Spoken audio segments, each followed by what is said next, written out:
Muito boa tarde, muito boa noite para todo mundo que está aqui hoje. Boa tarde, boa noite, bom dia, boa madrugada àqueles que vão acompanhar pelo canal Cultura Crítica e Psicanálise. Nós estamos no PDF que nós temos na página 139 e vamos continuar no item de número 5. No livro físico da Companhia das Letras, nós estamos na página 214, no mesmo item, obviamente. 5. Certo? Sem mais delongas, vamos entrar aqui nesse momento que o Freud ele vai dando continuidade ao raciocínio dele, que a gente já viu essa estrutura de raciocínio, esse modo de raciocinar, essa forma de raciocinar lá no Moisés monoteísmo, né? Ele pega uma questão do coletivo, do macrocosmo, traz para o microcosmo, para as coisas do nível do sujeito, né? Do indivíduo, sujeito, melhor dizendo, né?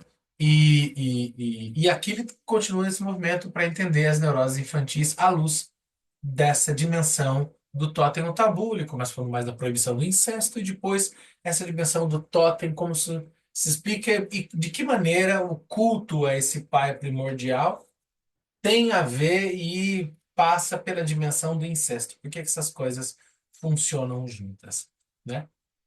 Beleza, Benja? Benja, seja bem-vindo. Então, vamos nós. Aqui, Tim. Ah. Imaginemos agora a cena de uma tal refeição totêmica, dotando-a de alguns traços prováveis que até aqui não pudemos considerar. Numa ocasião solene, o clã mata cruelmente seu animal totêmico e o devora cru, carne, sangue e ossos. Os membros do clã estão vestidos à semelhança do totem. Imitam-no em sons e movimentos, como se quisessem enfatizar sua identidade e a dele. Há a consciência de realizar uma ação que é proibida a cada um, que apenas pela participação de todos pode se justificar. Nenhum deles pode se excluir do assassinato e da refeição. Após o ato, o animal morto é chorado e lamentado. O lamento pelo morto é obrigatório, imposto pelo temor de uma represália, e sua principal intenção, como Robertson Smith observou numa ocasião análoga, é livrar-se da responsabilidade da morte, né? Naquele raciocínio numérico de que se todos são culpados, então ninguém culpado é, né? Certo? Compartilha-se a culpa e ela se dilui. Não fica pesada para ninguém se todo mundo carregar, né? É a mesma lógica do carregar caixões, né? Então, muita gente carregando um caixão, não fica pesado para ninguém. E a morte fica leve. Mas após esse luto vem a alegria festiva, o desencadeamento de todos os instintos e a licença de todas as gratificações. Sem dificuldade vislumbramos aí a natureza da festa. Uma festa é um excesso permitido, ou melhor, exigido a solene ruptura de uma proibição. Os homens não cometem as extravagâncias por se acharem alegres devido a algum preceito. O excesso, isto sim, está na essência da festa, e a disposição festiva é gerada pela liberação do que normalmente é proibido. E quanto ao prelúdio a essa alegria festiva, o luto pela morte do animal totêmico, se as pessoas se alegram pelo assassínio do totem, que normalmente lhes é vedado, porque também guardam luto por ele. E vimos que os membros do clã se sacralizam mediante o consumo do totem, reforçam a identificação com ele e entre si. O fato de terem absorvido a vida sagrada da qual a substância do totem é portadora poderia explicar o ânimo festivo e tudo o que dele se segue. A psicanálise nos revelou que o animal totêmico é, de fato, o sucedâneo do pai. E com isso, harmoniza-se a contradição de que normalmente é proibido matá-lo, mas o assassínio torna-se ocasião de festa, de que o animal é morto e, no entanto, pranteado. A postura afetiva ambivalente, que ainda hoje caracteriza o complexo paterno em nossas crianças e frequentemente prossegue na vida adulta, se estenderia também ao sucedâneo do pai, o animal totêmico. Se agora juntamos a concepção psicanalítica do totem com o fato do banquete totêmico e a hipótese darwiniana sobre o estado primevo da sociedade humana, há a possibilidade de uma compreensão mais profunda, a perspectiva de uma hipótese que talvez pareça fantástica, mas que oferece a vantagem de produzir uma insuspeitada unidade com séries de fenômenos até então separados. Naturalmente, não há lugar na horda primeva de Darwin para o início do totemismo. Um pai violento e ciumento que reserva todas as fêmeas para si e expulsa os filhos quando crescem, eis o que Alice acha. Esse estado primevo da sociedade não foi observado em nenhuma parte. O que vemos como organização primitiva, que ainda hoje vigora em determinadas tribos, são bandos de machos, compostos de membros com direitos iguais e sujeitos a restrições do sistema totêmico, inclusive a herança por linhagem materna. É possível que um tenha se desenvolvido da outra? E de que forma, então? Eu queria só dar um pause aqui, só dar um pausezinho, e fazer um destaque assim, muito interessante. E tá sendo discutido bastante agora, nós estamos em 2025, né?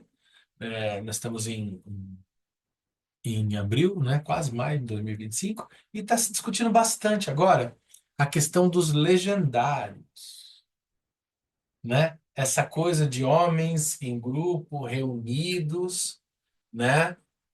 Rumo à natureza, ao estado, como quem busca resgatar num certo estado de natureza primordial, uma certa masculinidade esquecida, né? Como quem parece ancestralmente querendo se aproximar de um pai da horda primitiva. Eu não vou lembrar agora, mas tem um texto que está no site dos Legendários, que eu vi por tabela num vídeo do YouTube, que mostra esse trecho do site ali, e que ele fala assim, que, como é que é?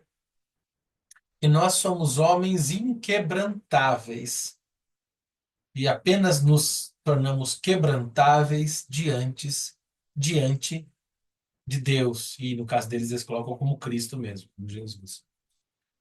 É interessante, né? Porque assim, quando os homens são inquebrantáveis, mas diante de um homem superior são quebrantáveis, você estabelece uma estrutura hierárquica de milícia, né? De exército. Esses homens são poderosos. Homens inquebrantáveis é um exército, né? Para que serve um homem ser inquebrantável? Ele tem que destruir e passar por cima e pisar no crânio dos seus inimigos. Mas ele é homens que pisam no crânio dos inimigos, se necessário for, mas se curvam diante de um pai primitivo da horda, esse homem de uma violência primordial, esse Deus dos legendários, não é o Deus cristão do Novo Testamento, mas sim o Deus selvagem do pai primitivo da horda, não é? Já que o que os une é uma ética de uma violência, né?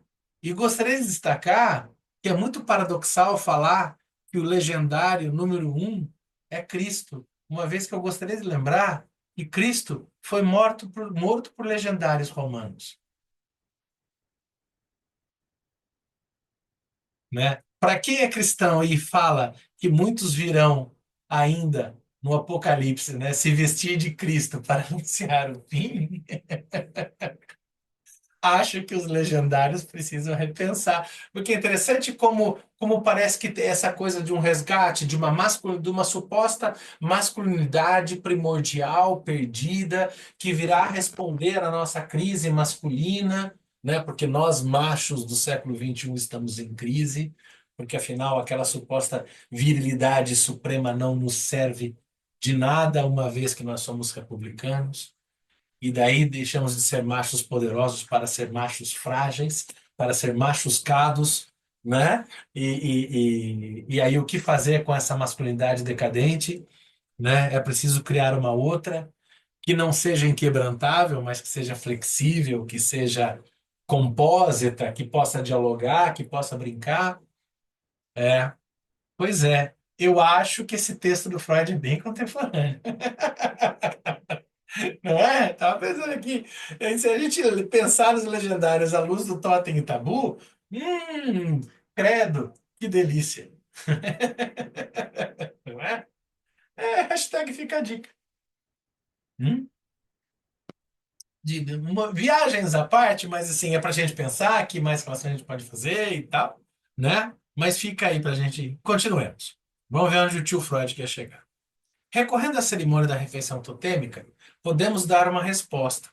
Certo dia, os irmãos expulsos se juntaram, abateram e devoraram o pai, assim terminando com a horda primeva. Unidos, ousaram fazer o que não seria possível individualmente. Talvez um avanço cultural, o manejo de uma nova arma, tenha lhes dado um sentimento de superioridade. O fato de haverem também devorado o morto não surpreende, tratando-se de canibais. Sem dúvida, o violento pai Primevo era o modelo temido e invejado de cada um dos irmãos. No ato de devorá-lo, eles realizavam a identificação com ele, e cada um se apropriava-se de parte de sua força. A refeição totêmica, talvez a primeira festa da humanidade, seria a repetição e a celebração desse ato memorável e criminoso com o qual teve início tanta coisa: as organizações sociais, as restrições morais, a religião. Para achar verossímeis estas consequências, fazendo abstração de suas premissas, basta supor que o bando de irmãos rebeldes era dominado em relação ao pai, pelo menos pelos mesmos sentimentos contraditórios que podemos discernir no conteúdo do complexo paterno de nossas crianças e nossos neuróticos. Eles odiavam o pai, que constituía forte obstáculo à sua necessidade de poder e suas reivindicações sexuais. Mas também o amavam e o admiravam. Depois que o eliminaram, satisfizeram seu ódio e concretizaram o desejo de identificação com ele. Os impulsos afetuosos, até então subjugados, tinham de impor-se. Isso ocorreu em forma de arrependimento. Surgiu uma consciência de culpa, que aí equivale ao arrependimento sentido em comum. O morto tornou-se mais forte do que havia sido o vivo. Tudo como ainda hoje vemos nos destinos humanos. Aquilo que antes ele impedira com sua existência, eles proibiram então a si mesmos, na situação psíquica da obediência a posteriori, tão conhecida nas psicanálises. Eles revogavam seu ato, declarando ser proibido o assassínio do substituto do pai, o totem, e renunciaram à consequência dele, privando-se das mulheres então liberadas. Assim criaram, a partir da consciência de culpa do filho, os dois tabus fundamentais do totemismo, que justamente por isso tinham de concordar com os dois desejos reprimidos do complexo de Édipo. Quem os infringia tornava-se culpado dos dois crimes que inquietavam a sociedade. Os dois tabus do totemismo, com que tem início a moralidade, não são de mesmo valor psicológico. Apenas um, aquele que poupa o animal totêmico, baseia-se inteiramente em razões afetivas. O pai for eliminado, não havia como remediar isso. Mas o outro, a proibição do incesto, tinha uma sólida fundamentação prática. A necessidade sexual não une os homens, ela os divide.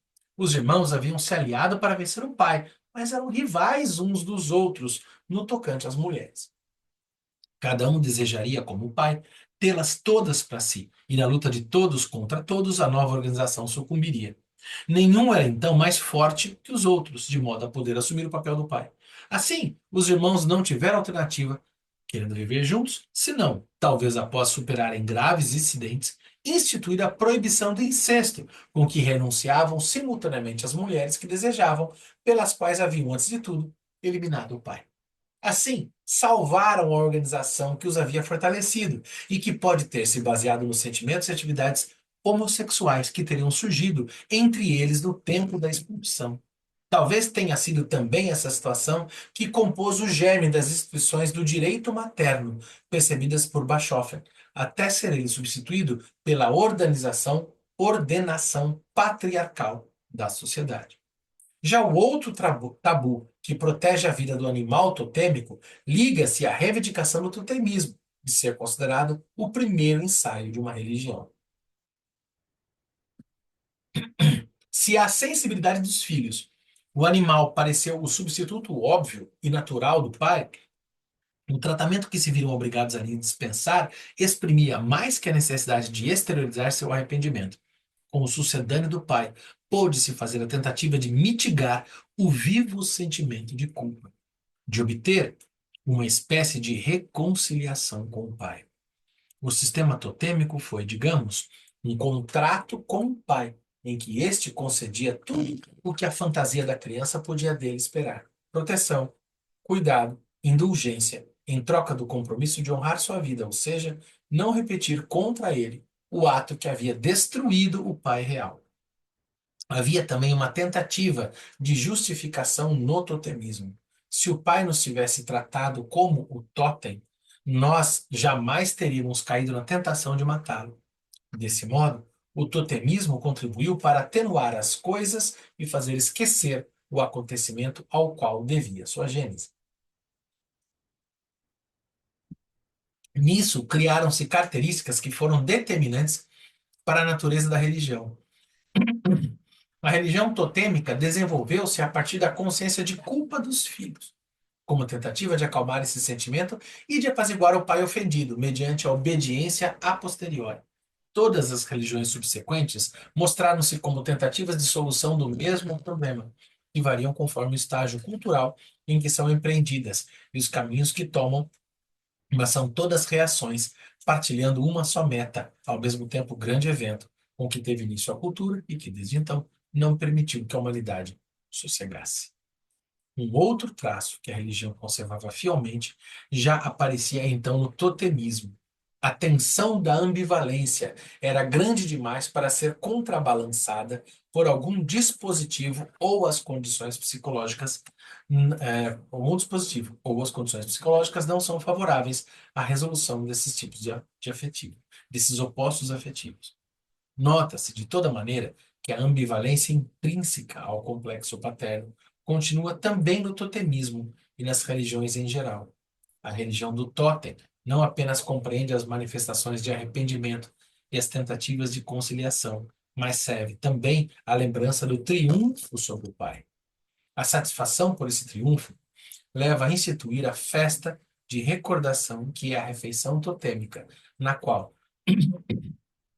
as restrições da obediência a posteriori são deixadas de lado e torna obrigação repetir novamente o crime do parricídio no sacrifício do animal totêmico, sempre que a colheita daquele ato, a apropriação dos atributos do pai, ameaça desaparecer graças às variáveis influências da vida. Não nos surpreende constatar que também o elemento de revolta do filho reaparece em formações religiosas posteriores, muitas vezes nos mais curiosos disfarces e rodeios. Mais uma coisa, eu queria destacar aqui também, eu acho fácil aqui, deixa eu ver. Cadê o livro? Nossa, não tá aqui, que sacanagem. Tá ali, ó. Eu não sei se eu já mostrei esse livro.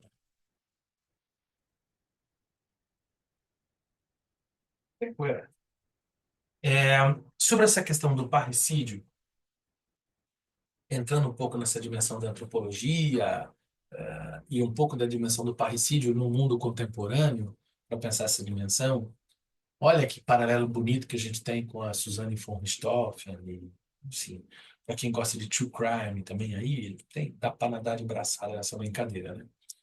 Mas tem um livro que eu gosto demais, que assim, não sei se eu vou ter tempo nessa encarnação de ler de novo, mas é muito legal. É coordenado pelo Foucault, são, acho que, tipo, orientando deles, seguidores do pensamento de Foucault, que escrevem esse livro aqui, que tem um título assim, mais sui generis impossível, né? Eu, Pierre Rivière, que degolei minha mãe, minha irmã e meu irmão. Esse livro, ele parte de um inquérito criminal de parricídio do século XIX, a cidade de Onet, eu não me lembro, pode ser. E a história acontece, o Pierre Rivière, ele escreve uma carta na cadeia que, que começa dessa maneira. Eu, Pierre Rivière, que degolei minha mãe, minha irmã e meu irmão. E é legal que tem toda uma análise Foucaultiana, genealógica e jurídica, para entender o processo do eu, Pierre Rivière. Por quê? Porque se debatia na época como entender e como julgar esse crime, porque o crime de parricídio, ele é um crime considerado um pecado mais do que um simples assassinato, porque poder matar O pai e a mãe, mas especialmente aqui no caso, né, sociedade patriarcal, né, matar o pai é poder matar o rei, porque o rei é um pai, né? E obviamente poder matar o rei e poder matar o pai é poder matar Deus. Então, né, e daí o que acontece é que a turma do Foucault aqui vai pensar da seguinte maneira: olha só que interessante. Aqui você tem o surgimento da Constituição da medicina enquanto lugar de saber-poder no século XIX. Então, você precisa, justamente no momento que você está saindo de uma lógica monárquica tradicional do antigo regime de Revolução Francesa e está entrando numa lógica jurídica. Você está na França pós-Napoleão aqui, né? Já do século pós-1808, pós-Revolução Napoleônica, pós-Revolução Francesa. Como é que fica? Como é que a gente pega pelo direito e explica algo que mexe com a gente na dimensão do parricídio e dialoga com isso que a gente está vendo aqui no Freud? Como é que a gente inscreve isso no direito? E justamente a partir dos ideais do nascimento da ciência médica, que está sendo instituída aqui. E vamos pensar a ciência médica no nível da psiquiatria, que também não está bem formada nesse período, mas está engatinhando. A gente está pré-psicanálise aqui, né? A psicanálise marca a transição dos 19 para o 20. A gente está aqui em 1860 e coisa, segunda metade do século XIX, sabe? Vale muito a pena. Recomendo demais. Dá um trabalho lindo, maravilhoso, né? Para vocês verem que foi mesmo uma leitura feita no século passado. Olha aqui os grampos com marca de ferrugem, né? Eu usei isso daqui para fazer meu TCC sobre suicídio no curso de História, quase no século passado. Vale muito a pena o Pierre Rivière. Eu acho que dá um diálogo maravilhoso aqui com essa dimensão, porque nenhum deles, ao que me lembro dos ensaios que tem aí, nenhum desses ensaios vai para essa dimensão profundamente psicanalítica. A galera fica nessa questão Foucaultiana da estruturação do saber-poder entre direito e medicina na segunda metade do século XIX. Se a gente pensar isso, retomando a ideia do pai primordial, que é uma ideia que, pelo jeito, sempre volta, né? Olha ela lá sendo discutida no Pierre Rivière, olha ela sendo discutida de novo na turma que está subindo a montanha para bancar masculinismo cristão pós-moderno, só que não, mais medieval que pós-moderno. Aliás, nada mais pós-moderno que a medievalidade e vice-versa, pelo jeito, né? Então, assim, olha que interessante pegar isso e fazer um estudo à luz da psicanálise, pensando na dimensão do Pierre Rivière, tá? Se vocês fizerem esse estudo e ficarem famosos, e se tiver champanhe e uísque no camarote, eu gosto muito de 12 anos. Isto posto, continuemos. Por favor, se interrompa aí à vontade as minhas viagens aí, tá? Se até aqui acompanhamos na religião e no preceito moral, que ainda não se acham claramente separados no totemismo, as consequências da corrente afetuosa em relação ao Pai, transformada em arrependimento, não ignoramos que a vitória está essencialmente com as tendências que impeliram ao parricídio. Os sentimentos sociais de fraternidade em que se baseia a grande subversão passam a manter por longos períodos uma enorme influência sobre o desenvolvimento da sociedade. Ô, gente, puta que pariu, né? Agora que me caiu a ficha. O que é a Revolução Francesa, senão a renúncia do pai, renúncia ao pai e a ratificação de um acordo de uma coletividade, né? Nós vamos inaugurar uma república na França, uma república de irmão, uma coisa comum, uma res pública. E para isso, o que que a gente precisa fazer? Matar o pai. É preciso derramar o sangue de Luís XVI no solo para que, uma vez destruída a linhagem real, porque você não pode simplesmente abdicar o rei, porque o rei é o pai, o rei é sangue coletivo, ele precisa ser derramado para que rompa-se a linhagem do rei. E é por isso tem toda uma discussão, não sei se é o Darton, qual o historiador que fala sobre isso, né? A questão de matar o rei como quem mata o pai, né?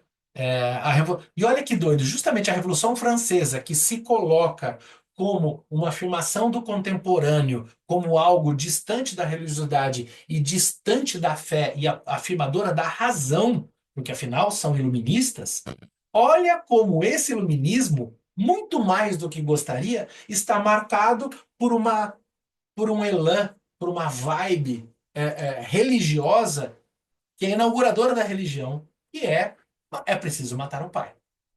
Né? Olha como isso funda um pensamento laico contemporâneo, mas amalgamado numa ancestralidade religiosa muito poderosa e que a gente gostaria de superar, só que a gente não supera, né? No final das contas, é assim que a gente vira o famoso ateu de avião, né? Que é aquele ateu que está lá voando, né, no avião, seguro do seu ateísmo, até que vem a turbulência, e no momento da turbulência ele exclama: Ai meu Deus! Né? Tem o grande amigo lá, o Laubarenco, né, o Padre Tito, que sempre fala que adora viajar de avião, que é para ver a conversão dos ateus.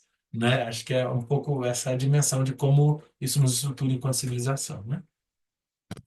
Os sentimentos sociais de fraternidade, que se baseia a grande subversão, passam a ter por longos períodos uma enorme influência sobre o desenvolvimento da sociedade.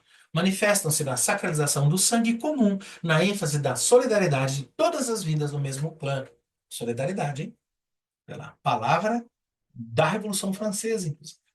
Assegurando a vida uns aos outros. Os irmãos afirmam que nenhum deles pode ser tratado por outro como o pai foi tratado por todos em conjunto. Eles excluem uma repetição do destino do pai. Olha da onde o tio Lacan vem com o nome do pai aqui, né? Olha onde está o tio Lacan aqui, né? Danado, francês, sem vergonha. A proibição de matar o totem, de fundamento religioso, junta-se à proibição de matar o irmão, de fundamento social.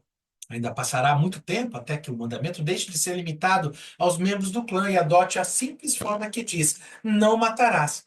Inicialmente, a ordem paterna é substituída pelo clã fraterno, garantido pelo laço de sangue. A sociedade repousa, então, na culpa comum pelo crime cometido, a religião na consciência de culpa e no arrependimento por ele, e a moralidade em parte das exigências da sociedade e em parte das penitências requeridas pela consciência de culpa. Me lembrei agora do Caetano, né, que fala como é que é? Não quero pátria, quero mátria, quero frátria, né? Naquela resposta ao Olavo Bilac do Língua Portuguesa do Caetano Veloso, né? É essa dimensão aqui, né? Contrariando as novas concepções do sistema totêmico e apoiando-se nas antigas, a psicanálise nos leva a defender uma íntima relação e uma origem simultânea para o totemismo e a exogamia.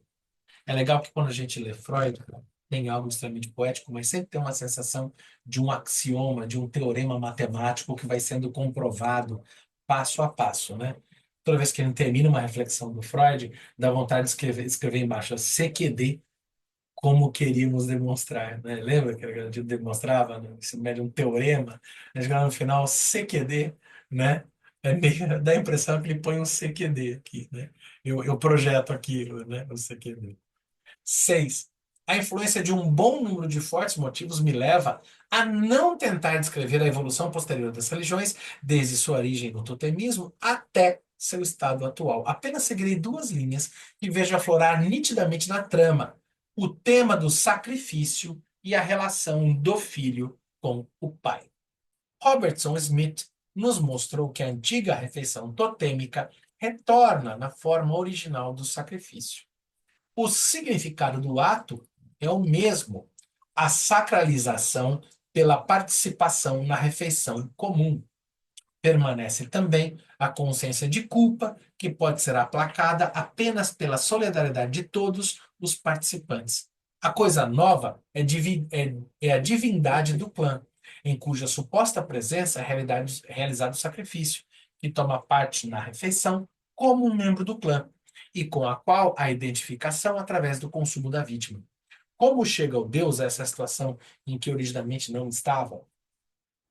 Também para pensar essa dimensão da vítima sacrificial, e eu já trouxe aqui em algum outro encontro, acho que do mesmo Totem Tabu, tem um maravilhoso livro também do crítico literário chamado René Girard, com a obra A Violência e o Sagrado. Também tem uns diálogos aí. O Girard vai mesmo do Freud aqui, cara, que vale muito a pena. A resposta poderia ser que, entretanto, não se sabe de onde apareceu a ideia de Deus sujeitando a si toda a vida religiosa e a refeição totêmica.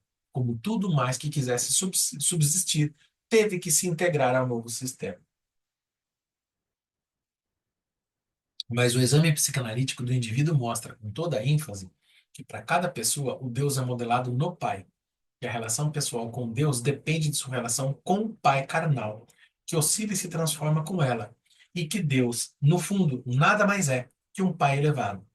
Nisso, como no caso do totemismo, a psicanálise recomenda darmos crédito aos crentes, que chamam Deus de pai, assim como chamavam o totem de ancestral. Se a psicanálise merece alguma atenção, o componente paterno na ideia de Deus deve ser muito importante, sem prejuízo de todas as demais origens e significações de Deus, sobre as quais a psicanálise não pode lançar nenhuma luz. Então, o pai seria representado duas vezes na situação do sacrifício primitivo como Deus e depois como animal totêmico. E, mesmo admitindo a pouca variedade das soluções psicanalíticas, devemos perguntar se isto é possível e que significado pode ter.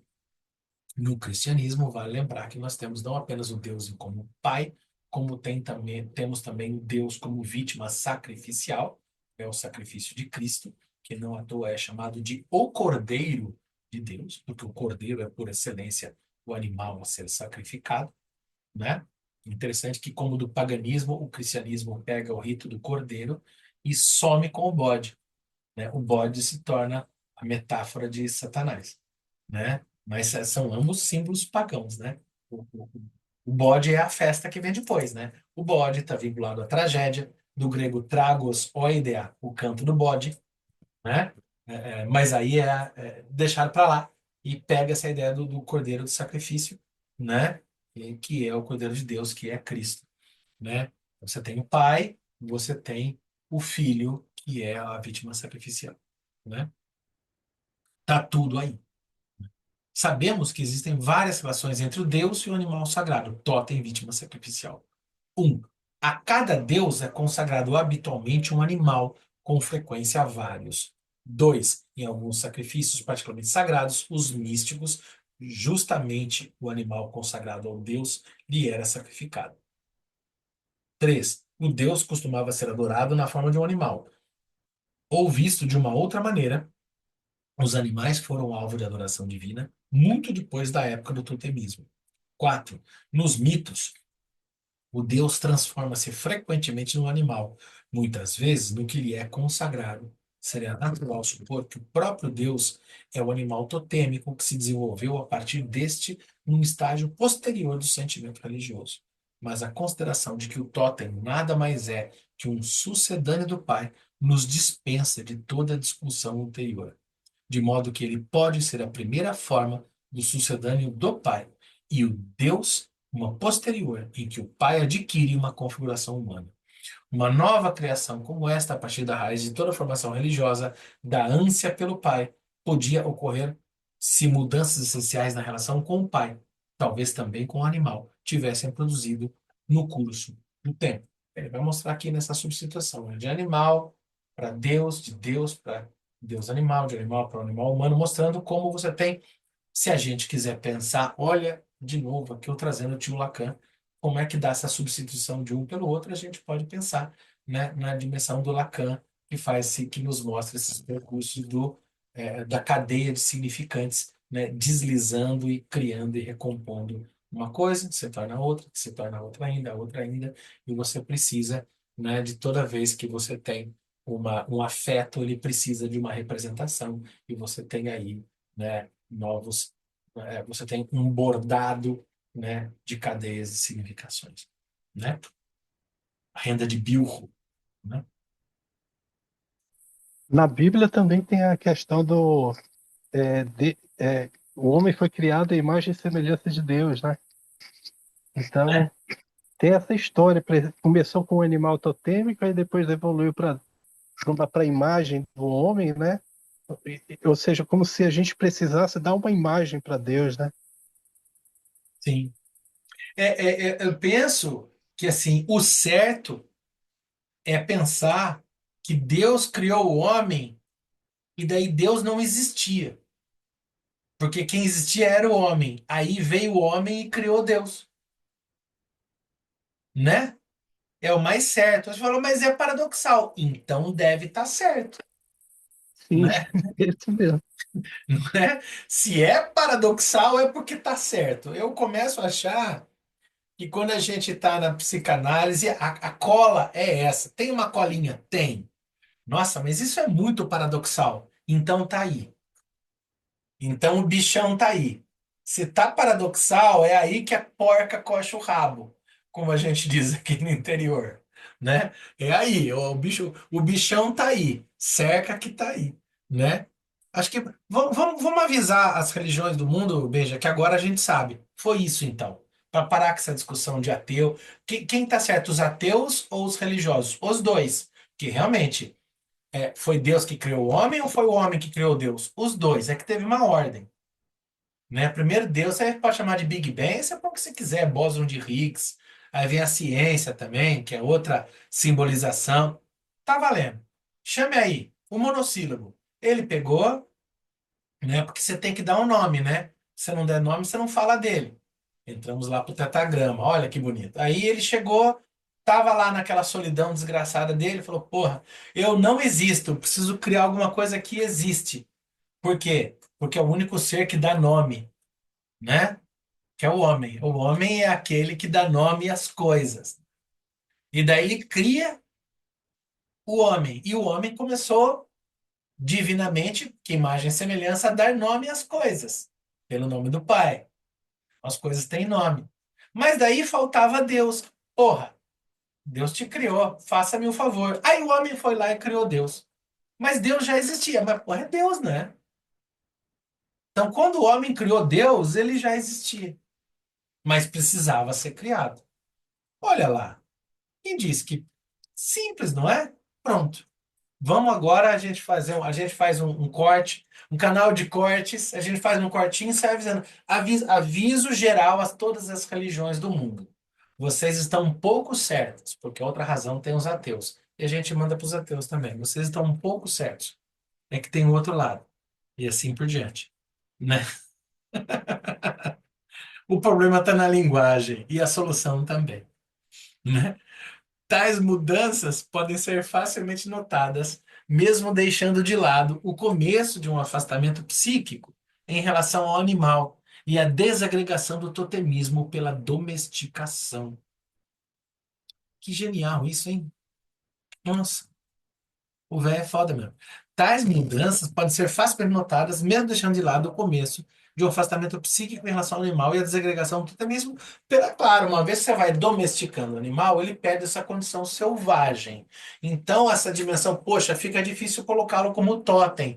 Uma vez, inclusive, que ele vira carne de panela pro dia a dia. Como é que a gente faz? Porra.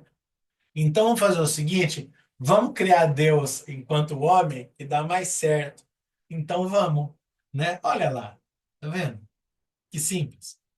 Na situação criada pelo assassinato do pai, houve um fator que geraria, no decorrer do tempo, um extraordinário aumento da ânsia pelo pai, pois os irmãos que se juntaram para liquidá-lo eram animados individualmente pelo desejo de tornar-se como o pai e exprimiram tal desejo pela incorporação de partes do seu sucedâneo na refeição totêmica. Em virtude da pressão que o bando de irmãos exercia sobre cada um deles, esse desejo tinha de ficar insatisfeito. Ninguém mais podia nem era capaz de alcançar a plenitude de poder do Pai, a que todos haviam aspirado. Assim, após um longo período, pôde-se abrandar a irritação contra o Pai e impelir ao ato. O anseio por ele pôde aumentar, e foi possível nascer um ideal que tinha por conteúdo o ilimitado poder do Pai primeiro, outrora combativo, e a disposição a ele sujeitar-se. Devido a mudanças culturais decisivas, o original igualamento democrático de todos os membros individuais do clã já não podia ser mantido. Assim manifestou-se uma inclinação, apoiada na veneração de indivíduos que se haviam destacado entre os demais, a reviver o antigo ideal do pai, criando divindades. A ideia de um homem tornar-se Deus e de um Deus morrer, algo que hoje é uma escandalosa presunção, não era nada repugnante para a imaginação da antiguidade clássica. E eu estava viajando aqui, como é que é? Essa dimensão. ah, Aqui, nessa reflexão desse deslocamento do divino para o humano e tal, porque uma vez que essa, se eu estou entendendo aqui bem o que o Freud está colocando, uma das possibilidades, assim, esse trecho me parece assim que, nossa, bom, sempre muito grávido de muita coisa, né? Quando você tem esse assassinato do pai, esse parricídio primordial, todos os homens dividem esse poder que advém do pai, mas nenhum deles é o pai. Então, a instituição da religião, da sociedade, da ordem, da lei se dá por um acordo que, olha, a gente distribui, tanto que a gente devora o pai, para que cada um tenha no seu próprio corpo um pedacinho dele. Todos nós juntos somos o pai, mas sozinho nenhum é. Aí, se a gente for para a psicologia das massas e análise do eu, e esse ato falho meu é porque eu, o Benjamin, a galera aí, acabou de ler isso com o Fabiano agora, né, no Metapsicologia Freud 2, do Instituto Bergassi, se a gente foi, vamos para o paradoxo que é por aí, se a gente foi, né, se a gente fundo para esse texto, a gente vai ver que, pela lógica da psicologia da massa, o fascismo faz esse movimento, né? O líder fascista é aquele que promete ser de novo o pai primordial que ninguém pode ser. E daí ele rompe esse contrato, se colocando no lugar do pai primordial, do pai primitivo da ordem. Da ordem. Aí ele goza em nome desse pai. E ele goza por todos. E daí todos se vinculam a ele num processo de identificação que rompe o processo original da formação da civilização, que se deu pela formação, pelo devoramento do pai primordial. A gente não mais comete violência, porque a gente já cometeu lá atrás, e agora está todo mundo de boa. Aí vem o fascínio do fascismo, vem o Bolsonaro, quer dizer, vem o fascista, né? E faz aquilo que faz. E agora fica aí chorando por causa do papelzinho que recebeu do oficial de justiça. Quero que viva para ser julgado, porque nós, né, filhos do Pai, temos a lei e o Senhor vai se recuperar, graças a Deus, né? Para que esse Deus que você tanto falou o nome em vão, lembre-se que mais que Deus a gente tem é lei, e é ela que vai se aplicar. Mas a lógica do fascismo é a ruptura desse contrato, porque a gente tirou o pai para pôr a lei. O líder fascista vem e tira a lei e coloca um filho proibido do pai, o bastardo do pai primeiro, e se coloca nesse lugar, né? Olha aqui, que curioso, né? Pra gente pensar. Vamos pensar nisso daí. Devido a mudanças culturais, eu parei aonde? Quando o ideal que tinha de exceção. Vou voltar um pouquinho aqui. Ninguém mais podia nem era capaz de alcançar a plenitude e poder do pai, que todos haviam aspirado. Assim, após um longo período, pôde-se abrandar a irritação contra o pai, que impelira o ato, o anseio por ele aumentar. E foi possível nascer um ideal que tinha por conteúdo o ilimitado poder do pai primeiro, outrora combatido, e a disposição a ele sujeitar-se. Devido a mudanças culturais decisivas, o original igualamento democrático de todos os membros rivais do clã já não podia ser mantido. Assim, manifestou-se uma inclinação, apoiada na veneração de indivíduos que haviam se destacado dos demais, a reviver o antigo ideal do pai, criando divindades. Olha lá. A ideia de um homem tornar-se Deus e de um Deus morrer, algo que hoje é escandalosa presunção, não era nada repugnante para a imaginação da antiguidade clássica. A elevação do pai, outrora assassinado à condição de Deus, ao qual o clã vinculava então sua origem, era uma tentativa de expiação muito mais séria do que o velho contrato com o Tó. Não sei indicar em que ponto dessa evolução se acham as grandes divindades maternas, que talvez tenham geralmente precedido os deuses pais. Parece certo, no entanto, que a transformação na atitude perante o Pai não se limitou à esfera religiosa, mas estendeu-se coerentemente ao outro aspecto da vida humana, influenciado pela eliminação do Pai, a organização social. Com a introdução das divindades paternas, a sociedade sem pai converteu-se gradualmente naquela organizada de forma patriarcal. A família era uma restauração da antiga ordem primeva. Opa. Da ordem primeva, e devolvia aos pais uma boa parcela dos seus direitos de antes. Houve paz novamente, mas as realizações sociais do clã fraterno não foram abandonadas, e a efetiva distância entre os novos pais de família e o ilimitado pai primevo da horda era grande o suficiente para garantir a continuação da necessidade religiosa, a conservação do insaciado anseio pelo pai. Esses pais que vêm depois são os pais, como diria o Lacan, castrados, né? São os pais barrados, né? Não é mais o pai primordial, né? Portanto, o pai se acha presente duas vezes na cena do sacrifício, ante o Deus do clã, como Deus e como animal do sacrifício totêmico. Na tentativa de compreender esta situação, porém, devemos ter cuidado com as interpretações que buscam traduzi-la de forma bidimensional, como uma alegoria, esquecendo a estratificação histórica. A dupla presença do pai corresponde aos dois significados da cena, que se sucederam cronologicamente. A atitude ambivalente perante o pai encontrou aí uma expressão plástica, e assim também a vitória no filho dos sentimentos afetuosos sobre os hostis. A cena da derrota do pai, de sua maior humilhação, tornou-se aí o material para representar seu mais alto triunfo. A importância que o sacrifício adquiriu universalmente está no fato de que oferece ao pai a satisfação pela injúria sofrida, no mesmo ato em que perpetua a lembrança do mal feito.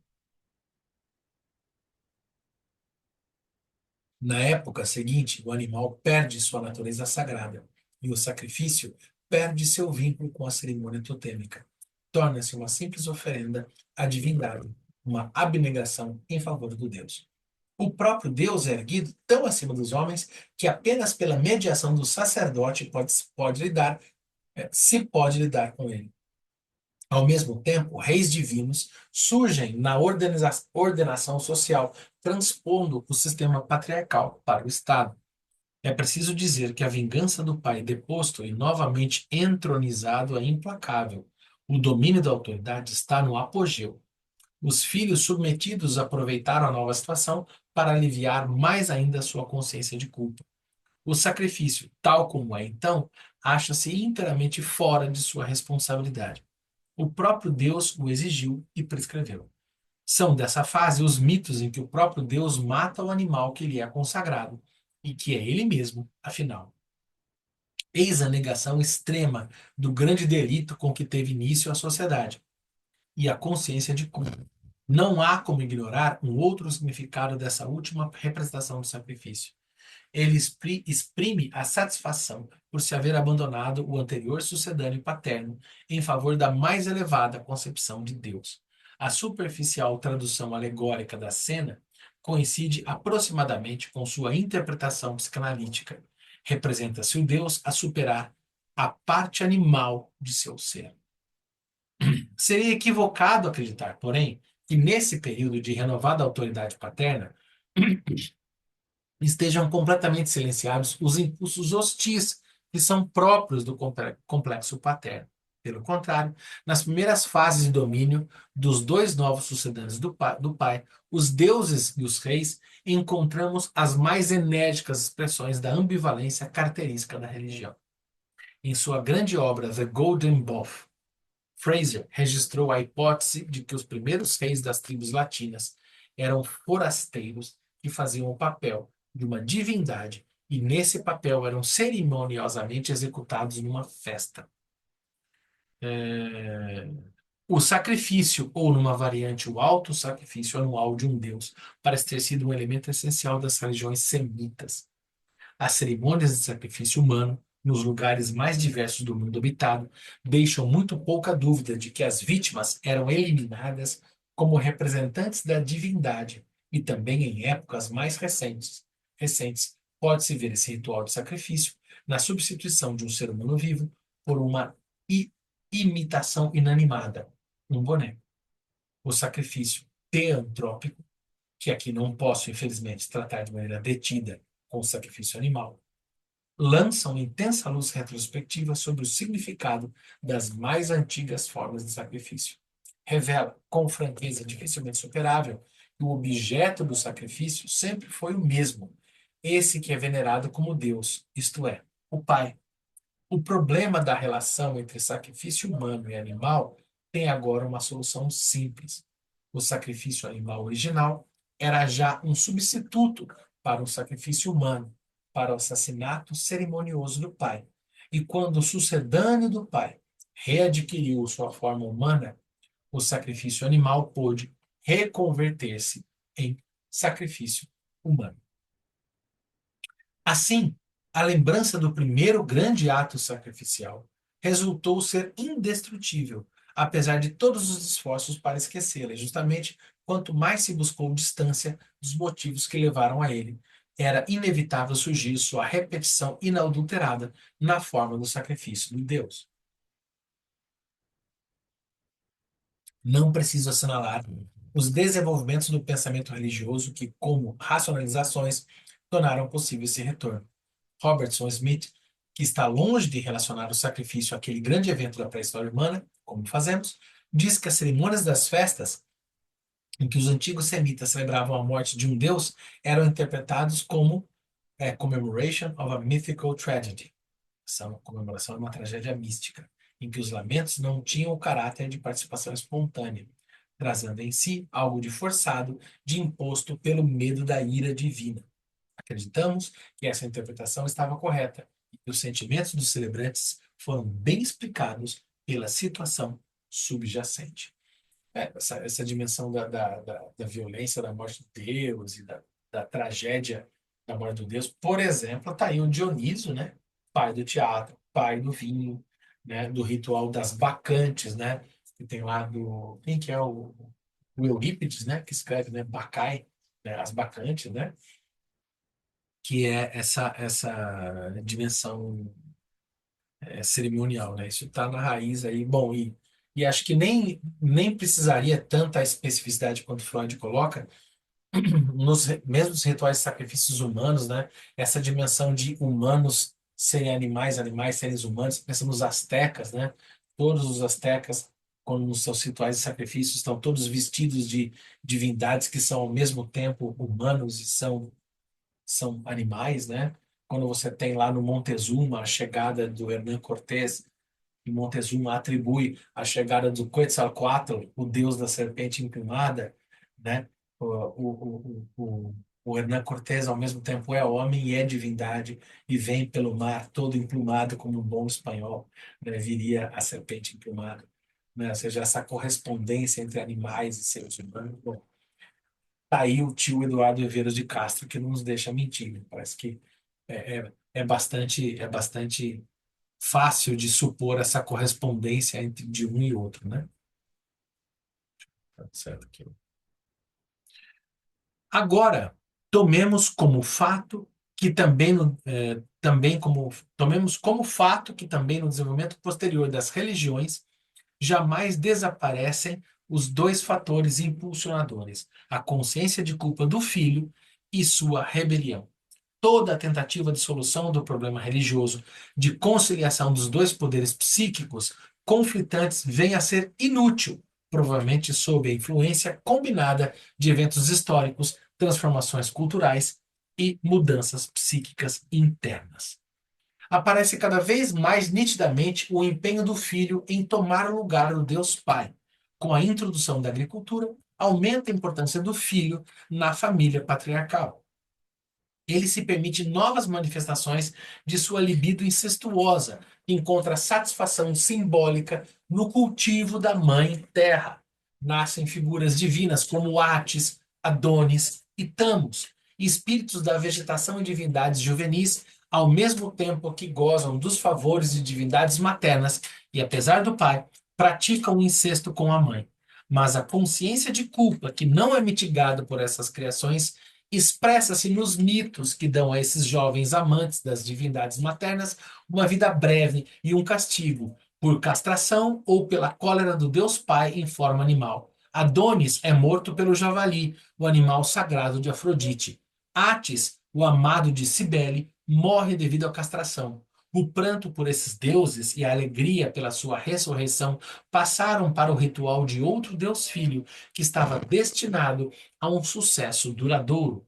Quando o cristianismo começou sua penetração no mundo antigo, deparou com a concorrência da religião de Mitra e, por algum tempo, não se soube qual divindade sairia vitoriosa.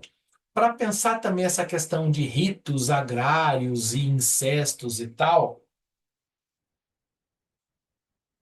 na literatura brasileira, sempre quando passo por essa dimensão do incesto, de sua violência e tal, não consigo deixar de pensar na obra, já devo ter citado aqui também em algum momento, do Raduan Nassar, Lavoura Arcaica, né? Quem não leu, leia. Não sei se é possível haver vida feliz sem ler Lavoura Arcaica, do Raduan Nassar, né? E tem o filme também que é maravilhoso, né?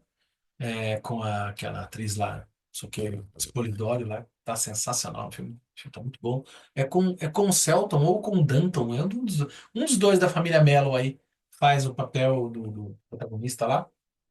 Vale muito a pena ver. E o livro em especial é bom. E o Raduan, nossa senhora, o Raduan é foda. Vale muito a pena. A figura do jovem deus persa, banhada de luz, permaneceu obscura para nós. Talvez possamos inferir, pelas imagens de Mitra abatendo um touro, que ele representasse o filho que executava sozinho o sacrifício do pai, livrando os irmãos da opressiva culpa pelo ato.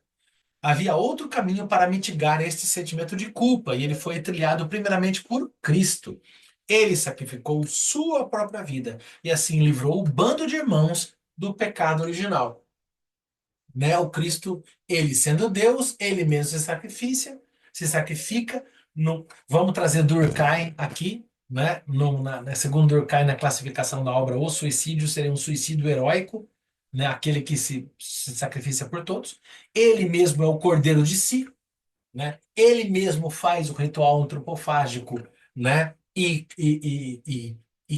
tira o efeito terrível da devoração do Deus, transformando pela transubstanciação, né? Água em vinho, pão em carne, né? E eleva essa retomada do rito para que seja lembrado, né? Então, quem explora muito bem isso, como o Cristo, que a última releitura da vendetta possível em nome do Deus, né, para apaziguar a ira dos deuses, é o René Girard. Trabalha muito essa dimensão, vale bem a pena. A doutrina do pecado original é de origem órfica. Foi conservada nos mistérios e deles passou para as escolas filosóficas da antiguidade grega. Os homens eram os descendentes dos titãs, que mataram e despedaçaram o jovem Dionísio Zagreu.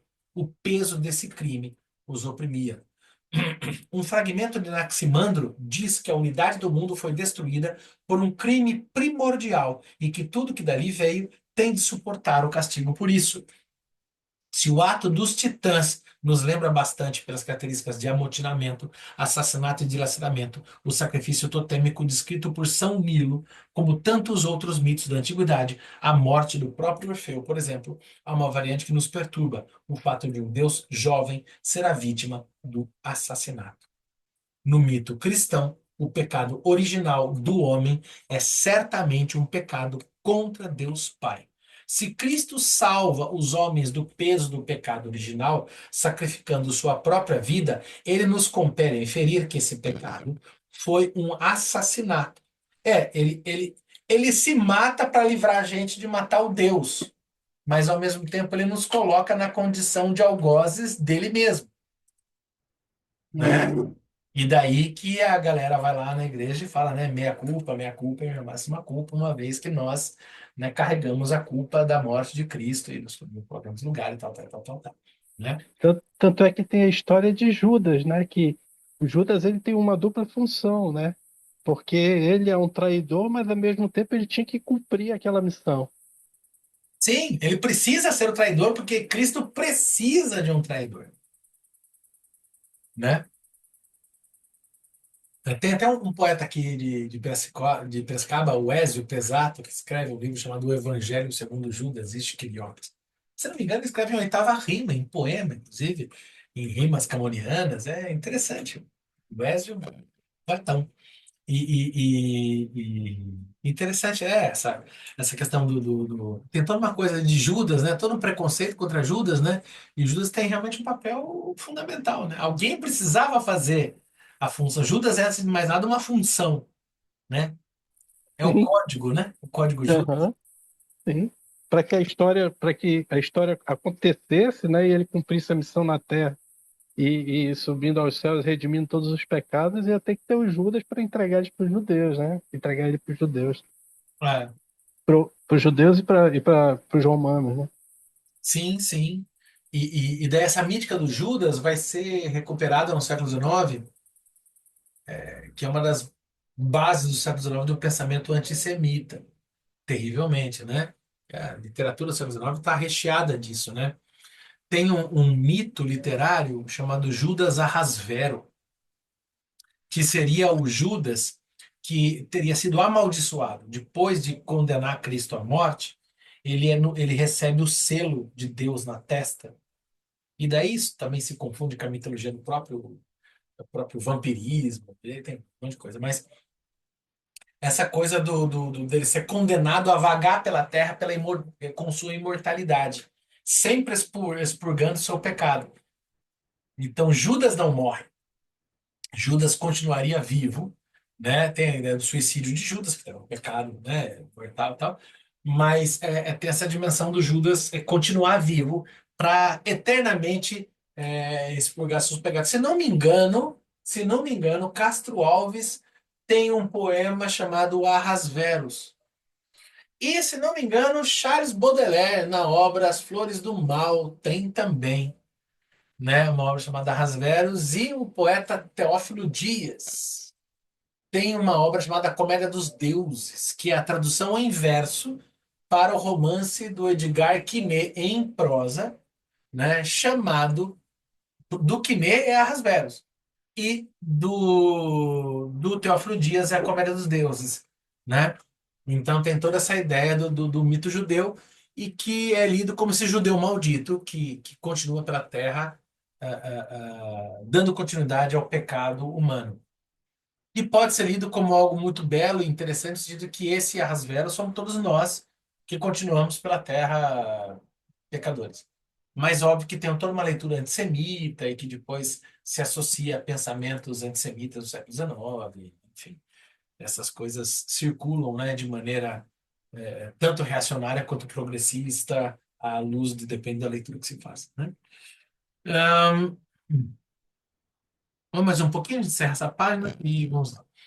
Assim, na doutrina cristã, a humanidade reconhece do modo mais franco o ato culposo de um tempo primordial. Pois apenas o sacrifício do filho encontrou a mais plena expiação para ele.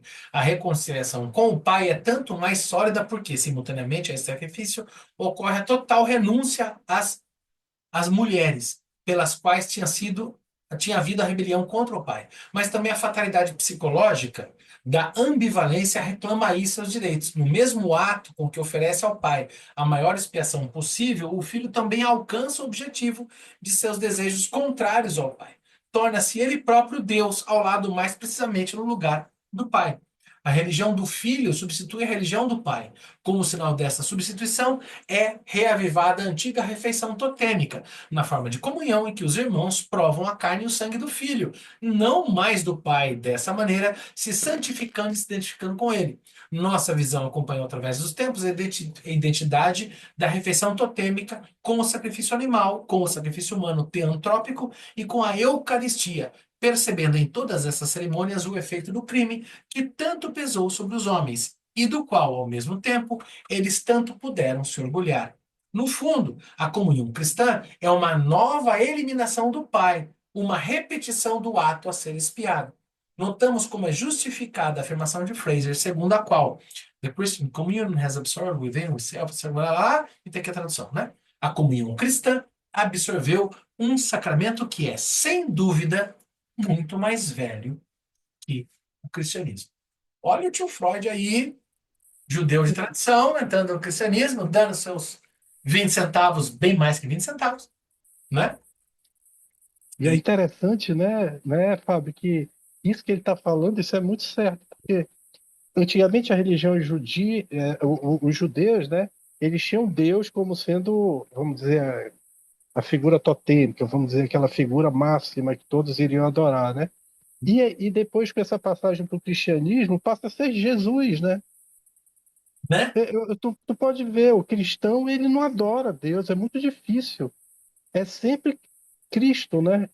É Cristo, é o Jesus vai te proteger, Jesus vai te dar saúde, vamos rezar para Jesus, né? Parece que tem realmente uma inversão, volta até aquela figura ali que é uma figura que já é percebida, né? É como ele está falando, né? Agora vamos adorar, chegou o momento de Cristo, né? E tanto é que teve aquele concílio, né? Se eu não me engano, em Constantinopla, onde eles pensavam que Deus era Jesus, Um e, debate, né? né? Um debate se era Jesus, se era Deus, se não era. Não, não, Jesus é Deus, acabou. Se eu não me engano, tem, como é que é? Eu não vou lembrar o nome agora. Lá para a turma do Oriente, quem sabe essas coisas é o querido Padre Tito, sabe mapear essas coisas aí. Que tem todo uns perrengue de debater a galera que fala, não, como é que é? O Espírito de Jesus é divino, mas o corpo é humano. Aí tem uma outra galera oriental lá, da turma do cristianismo oriental, que fala, não, é carne e espírito divinos, né? E daí você tem variações, sabe assim, tipo, como é que é? Que nem a gente tem na psicanálise, as facções lacanianas, assim, sabe, né? É milerista, não é milerista, é isso aí, né? As diferentes tem as microafinações, né? Olha, é Deus, mas é só 45%. Não, não, é 98%. E daí tem todos os debates. Eu acho interessantíssimos os debates, né? Gosto, parece que às vezes pode parecer irônico, mas é verdade, eu gosto demais. Teve uma época que eu estudei um pouco isso por causa da história da igreja e tal. E eu acho interessantíssimo. O que que eu acho? Eu não acho nada, eu acho o debate interessante, sinceramente. Que chance a gente tem de decidir uma questão? Nenhuma, tanto que não decidiram até hoje, né? Mas no mundo oriental, essas coisas são muito mais interessantes. É um pouco o que os evangelhos gostam e os evangélicos neopentecostais fazem nas suas múltiplas dissidências também. Mas me parece que os neos, não querendo ser muito polêmico, já sendo, né? Os neopentecostais brigam muito mais por questões mundanas do que por questões bíblicas propriamente. Já os orientais, não. Os orientais são de uma erudição. Bom, o Renascimento só acontece na Idade Moderna porque teve a diáspora de intelectuais orientais, né? Lá do mundo oriental, porque a igreja, a Idade Média Ocidental é uma barbárie só, né? O que você tem de mundo intelectual, quem lia Aristóteles, Platão lá, eram os orientais, porque os orientais conversavam com os árabes. Porque o intelectual do mundo antigo eram os árabes, assim, da antiguidade tardia eram os árabes, né? E o cristianismo oriental, o cristianismo dos monges lá, tanto que só tem São Benedito, porque tinha o monasticismo oriental lá atrás, fazendo fazendo a intelectualidade toda, né? Então, aí os debates são interessantíssimos, assim. Tem milhões, inclusive tem até uma galera muçulmana que é devota de Cristo, e você tem uma espécie de cristianismo muçulmano, né? Que tem um tipo de leitura da santidade de Cristo, até porque o próprio Maomé reconhecia Cristo como profeta, né? Porque lá a frase maometana como é que é? Alá é o único Deus e Maomé seu último profeta. Mas não o único. Cristo era um profeta para Maomé. Ai. Então, assim, essa suposta briga entre muçulmanos e cristãos, não sei por quê. Tanto que na Caaba muçulmana tem uma imagem de Maria, né? Que diz que quando teve o quebra-quebra que Maomé chegou lá na Caaba muçulmana, lá que tá lá em Meca, e foram quebrando tudo, diz que Maomé bota a mão na parede, assim, sabe, para a galera quebrando as imagens. Aí Maomé põe a mão na Caaba e protege a imagem de Maria. Tanto que no Alcorão tem uma surata, uma reza dedicada a Maria. Então, todo muçulmano é cristão e mariano. Ai.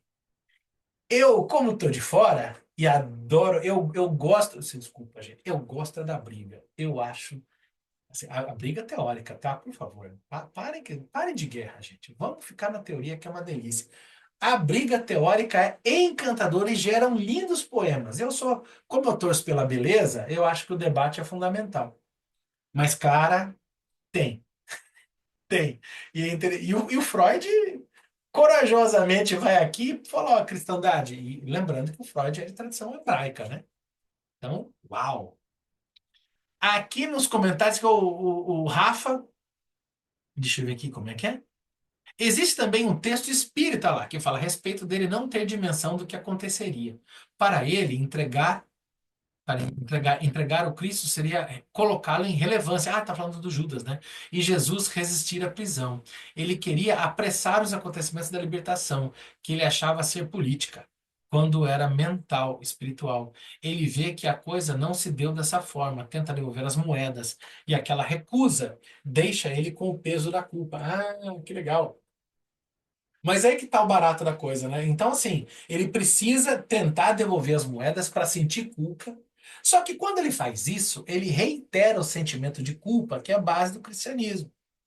Ou seja, quando Judas se arrepende, bom, então aí é que ele reitera o cristianismo, então, inclusive, o arrependimento de Judas tem uma função. Eu tô viajando, tá? Né? Eu tô. É, é, na verdade, em termos de religião, eu vou ser bem sincero. O que que eu sou? Eu sou o Jack Sparrow da religião, entendeu?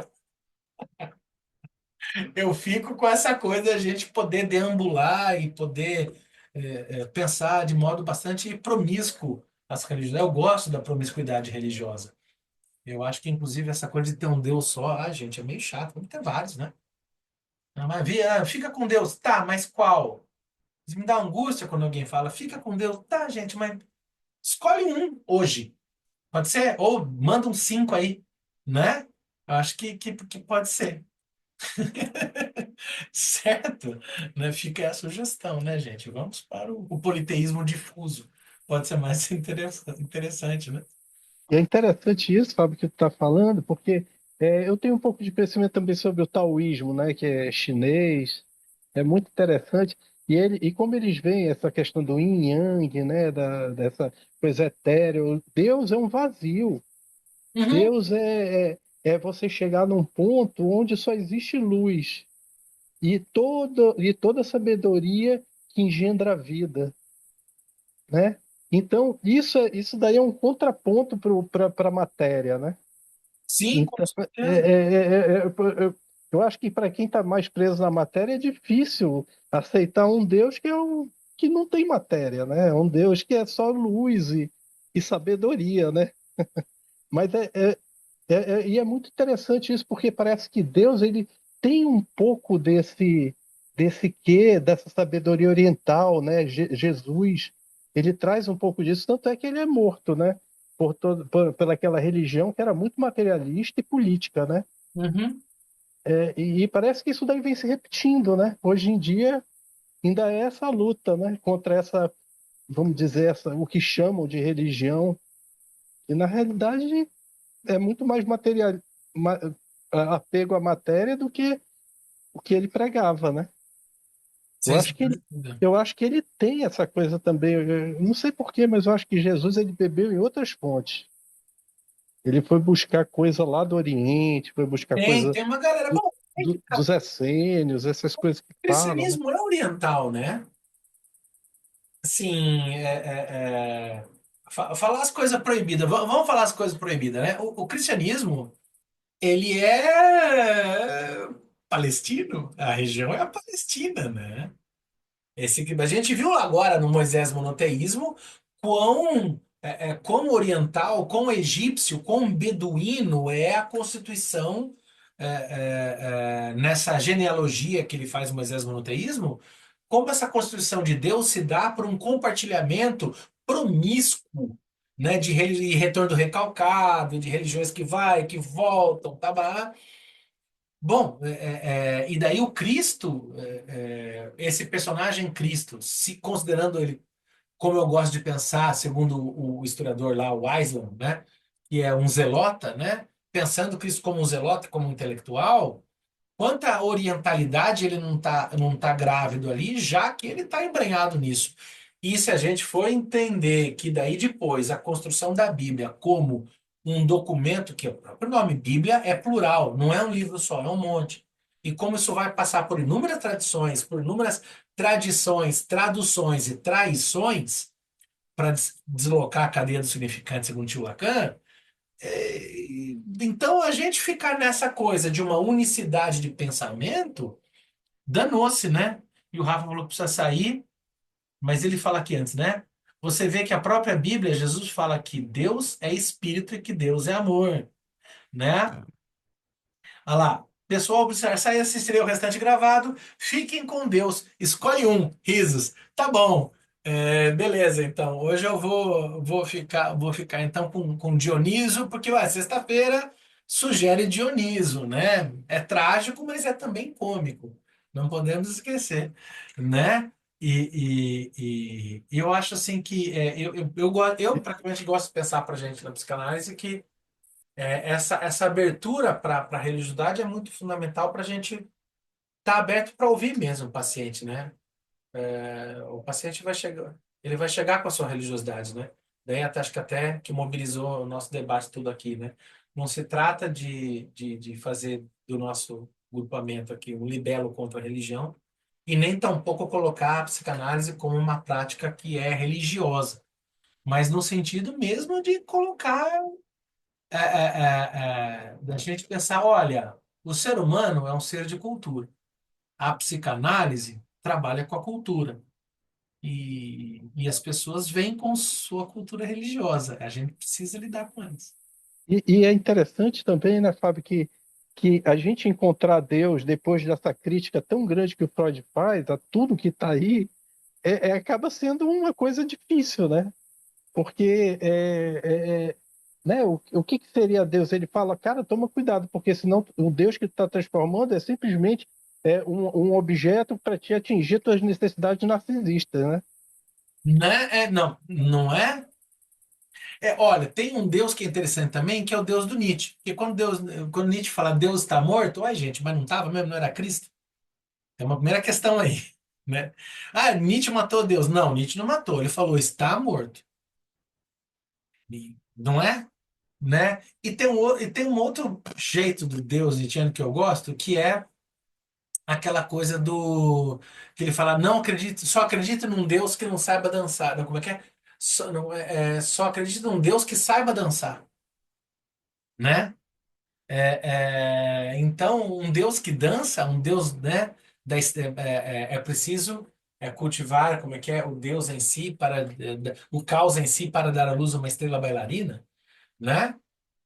Você falou do Deus vazio, se a gente pensar no Lacan e os vazios de Lacan e os furos lacanianos, e o Lacan, um baita de um católico, né?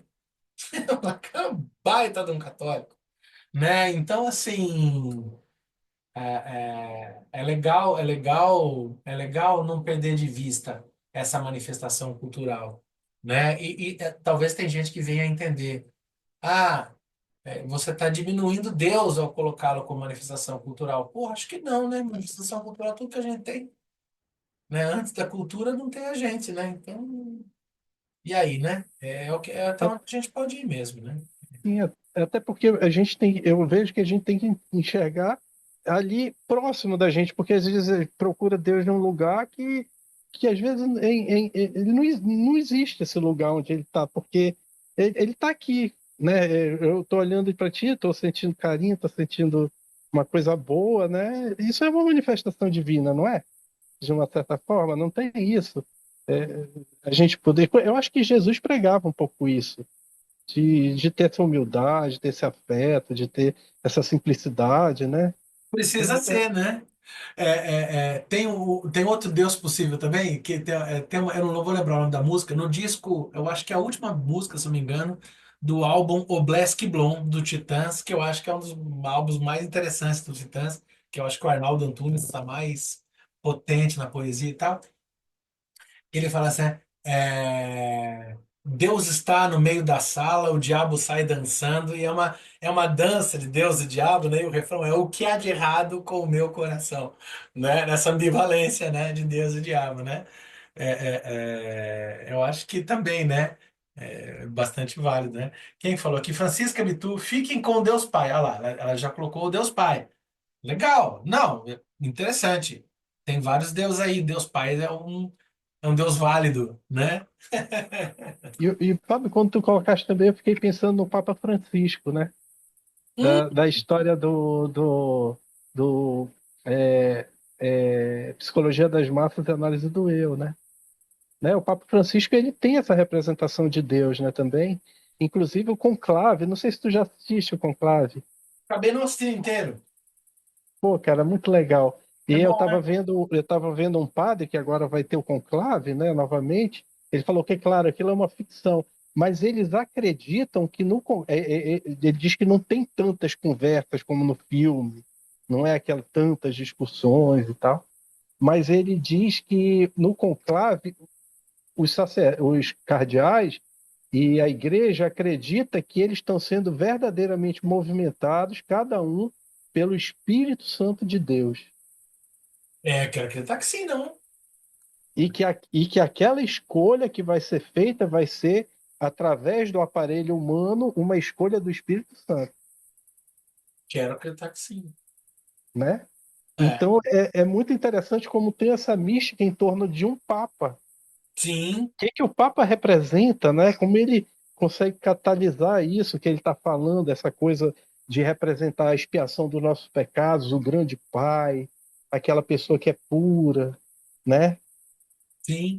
Inclusive, assim, na minha infinita pequenez, eu vou fazer uma provocação aí à turma que está escolhendo o Papa. Ó, o Chicão. O Chicão deu uma empoderada na mulherada aí. Tá na hora de botar essa mulherada aí pra sumo sacerdote e tá na hora de ter uma papisa, hein? Porque já que Deus é pai, tá bom, mas dá pra papa ser mama, hein? Aí fica de mamas e anda papas, que tal? A gente. Por que não? Né? Tá na hora de ter um mama, né? Aí, porque é só papa? Poxa, é mama também, né? Né? Já diria Pepeu, né? Se Deus é menina e menino, eu sou masculino e feminino, então, bom, vou pôr a mulherada aí. Tá na hora da igreja, por que não, né? Essa renovação, né? Mas assim, Ele conseguiu bastante coisa, né? Ele mexeu na cura, conseguiu transparência, né? Criou um banco ali, né? Do Vaticano e conseguiu botar mais para os marginais, os mais necessitados, os pobres. O divórcio, ele abençoou, está abençoando os divorciados, os homossexuais, mas ele falou que não conseguiu colocar ainda a mulher lá dentro. não vai conseguir tão cedo. Mas ele deixou uma carta, disse que o próximo Papa, porque ele juntou 108 cardeais, né, que vão. Então o próximo parece que talvez seja próximo a ele. Falou, olha, o próximo é para deixar de masculinizar a igreja. Tomara ver que se for próximo o próprio do Ratzinger lá, a gente tá ferrado. Ô, meu Deus, dá ajuda para nós aí, né? Conchava com os outros, né? Tem um Deus, um Deus de tirinha bastante famoso que aparece no Instagram, tudo, mas tem o Deus da Laerte. Laerte representa Deus. Tem só até um caderninho de deuses, né? Da Laerte, é bem legal, vale bem a pena.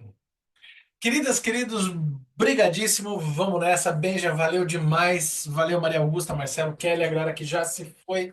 Obrigado pela presença. Sexta-feira que vem tem mais. Fica com todos eles. E aqueles que vocês inventarem mais. Beleza?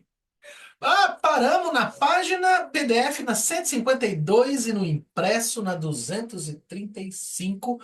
Começaremos o item de número 7. Valeu. Beijo. Falou, valeu. Obrigado.